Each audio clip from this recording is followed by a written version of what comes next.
ahí, ¿cómo se garantiza que la segunda ecuación fuerza a igualar la solución a la solución de la primera? O sea, que la v se parece a la u.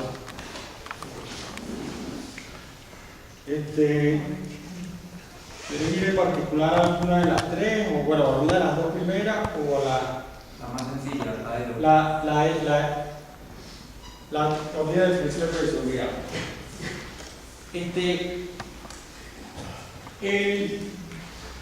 Como decía al principio, ¿no? Hace un poco. Uno agarra soluciones de la primera ecuación, ¿no? La inserta aquí, ¿verdad? Tienes, y en este momento voy a hablar, Pablo, en el sentido que, bueno, no sé que tú me sigues. Pasas de un sistema autónomo a un sistema no autónomo, ¿de acuerdo? O sea, hay varios enfoques para ver la sincronización. El más común es el que tiene que ver con la consecución de funciones de Lyapunov, ¿de acuerdo? ¿Está siguiendo, no? Sin embargo, en la referencia que yo estoy citando,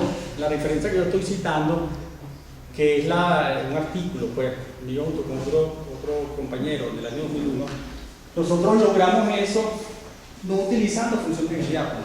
O las funciones de Lyapunov realmente en la práctica son difíciles de conseguir. Si a mí me dicen, esta es la función de Lyapunov, todo el trabajo está hecho. Pero el problema es encuéntrame la función de Lyapunov, ¿no? Entonces, ¿qué fue lo que hicimos nosotros? Para obtener sincronización, utilizamos un enfoque que tiene que ver con dicotomías exponenciales. Dicotomías exponenciales, ¿cómo lo pongo?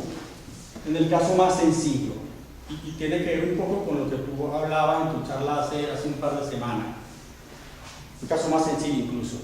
Si tú tienes, en el caso sencillo, tienes un sistema autónomo, 2×2, y los valores propios de la parte lineal no están sobre el eje imaginario, entonces sabemos que hay lo que sea una parte estable y una parte inestable y se acabó.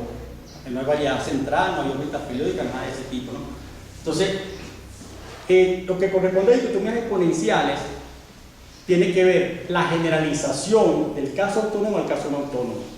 Entonces, ¿qué se hace con esa teoría? O mejor dicho, ¿qué nos permitió esa teoría?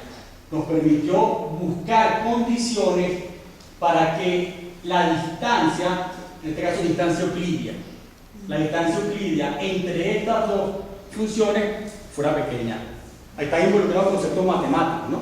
Porque hay otra cosa, el concepto de sincronización en matemática lamentablemente no está uniformizado. O sea, incluso hay artículos enteramente dedicados a discutir esto es sincronización, o sea, hay todavía debates entre qué cosas, o sea, mejor dicho, hay debates en ponerse de acuerdo, adoptar de manera homogénea un concepto para sincronización.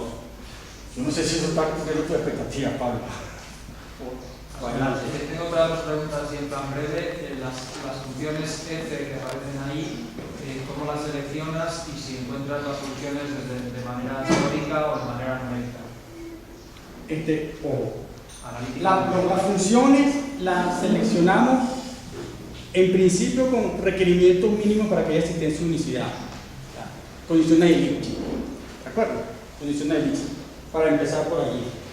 Y después, soluciones de las ecuaciones en forma explícita que es imposible.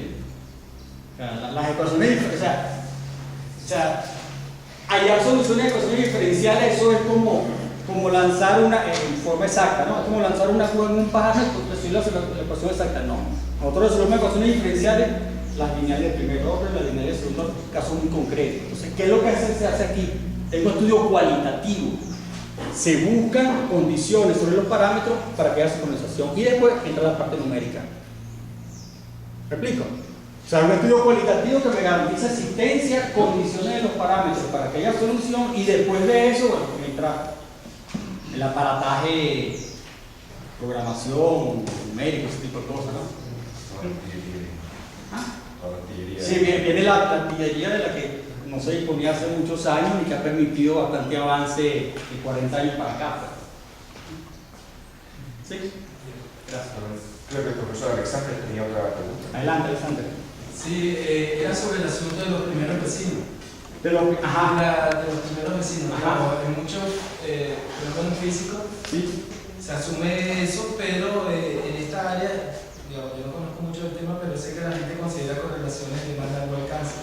Pues entonces ahí el comportamiento de la función de correlación, es decir, la distancia entre las diferentes soluciones, puede caer de acuerdo al coeficiente de Entonces, ¿qué puedes tú decir acerca de qué sucede cuando consideras un poco ir más allá de la aproximación de primeros vecinos? ¿Qué tipo de nueva fenomenología aparece? Y lo otro, si me permites, Sí. por otro lado, necesitas que haya por ejemplo, si tú colocas una interacción que ya tenga una periodicidad intrínseca, como cuando tienes un oscilador forzado. Ajá. En estos sistemas tú no necesitas imponer eso para que haya la sincronización, ¿no? Entonces, ¿qué sucede en el caso en que tienes un sistema donde las interacciones son periódicas? O sea, más que eso, con respecto a la segunda pregunta, ¿no? Y la primera espero que no se me haya olvidado si no me la recuerdan. Fíjate,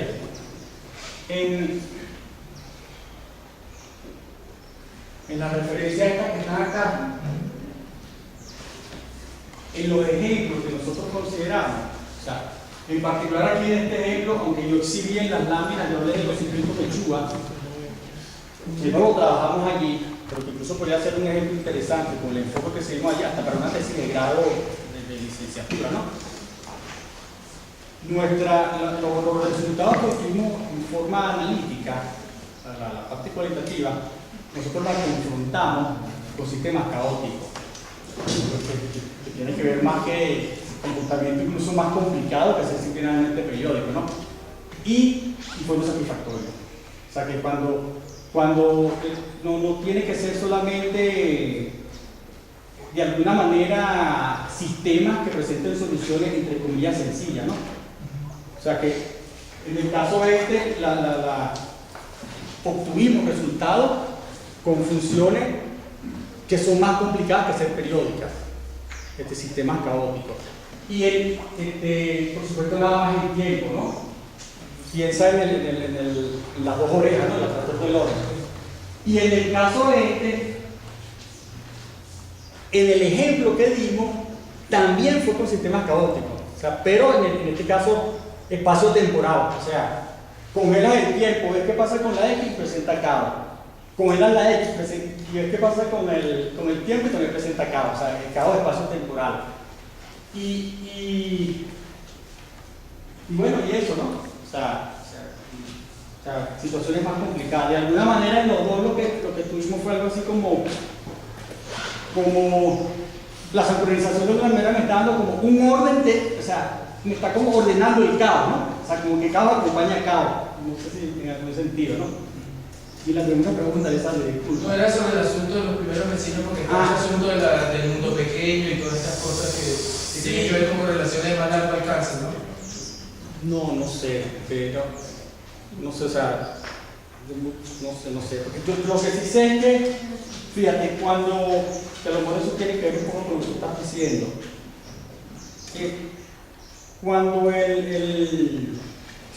cuando interviene el depredador, ¿no?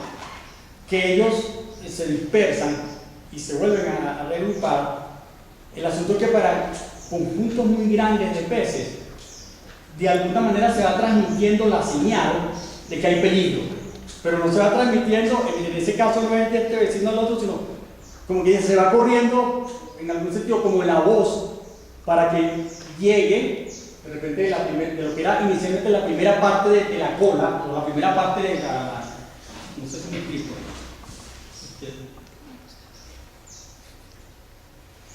A ver, acá, de alguna manera, o sea, llega un águila, un cóndor, qué sé yo, un depredador, no está, el pánico, la cuestión. Ellos se dispersan y de alguna manera cuando empiezan a reagruparse, como que se transmite la señal de que hay peligro, ¿no? No sé si eso tiene que, honestamente no sé si eso tiene que ver con que los pequeños vecinos vayan comunicándose, no sé.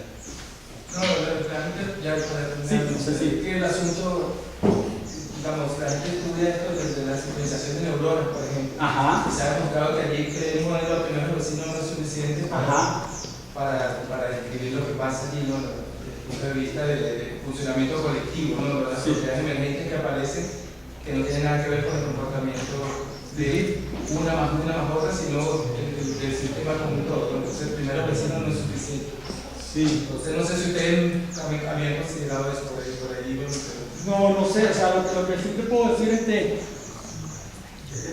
incluso lo de primeros vecinos es relativo, porque si uno va a trabajar, ya cuando va a ser numérico, ¿no?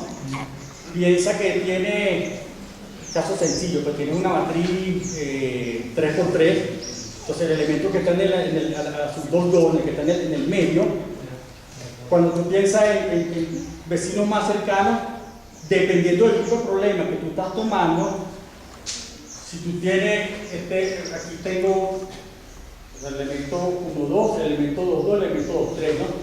Aquí el 2, 1, el 2, 2, el 2, 3. Para este elemento, probablemente los vecinos más cercanos son este y este. Pero nuestro problema lo podemos convenir de tomar los vértices del cuadrado. ¿Me explico? En algunos casos todos. O sea, dependiendo del tipo de problema, lo del primero vecino es relativo. Lo primero vecino es, dependiendo del escenario que yo esté enfrentándome, me conviene más tal o cual configuración con primero vecino. ¿Sí? ¿Está bien? Muchas gracias por la respuesta. Desgraciadamente no tenemos más tiempo para más preguntas. Yo sé que hay mucho interés, pero si desea conversar más con el doctor Acosta, tiene todo el resto del año para conversar con él.